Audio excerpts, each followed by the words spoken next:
இன்றைக்கி ஆடிப்பெருக்கு, அதனால் கொஞ்சம் விதையெல்லாம் சேர்த்து வச்சதெல்லாம் எடுத்துருக்கேன். இதில் காய், பூ, பழம் எல்லாமே இருக்குது. அவரைக்காய், புடலங்காய், காராமணி, சங்குப்பூ, மிளகா,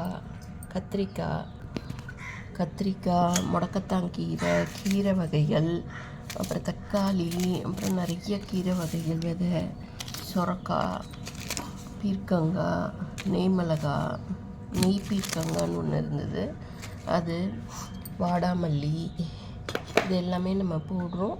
நல்லபடியாக வளரணும்னு வேண்டிக்கிட்டு போடலாம். நிறைய வரும் காயெல்லாம். இது வைஜெயந்தி மாலா. சில விதைங்கள் எடுத்து வச்சது இந்த இதெல்லாம் ஓட்டையாக போயிடுச்சு, வீணாக போயிடுச்சு.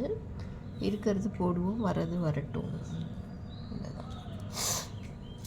எல்லா கீரை, காய், பழம் எல்லாமே இருக்குது. இதில் ட்ரை பண்ணி பார்க்கலாம். ஆடிப்பெருக்கு அன்னைக்கு போட்டால் நல்லா வரும்னு சொல்லுவாங்க. அதுக்காக இன்றைக்கி சீட்ஸ் எல்லாம் போடுறேன்.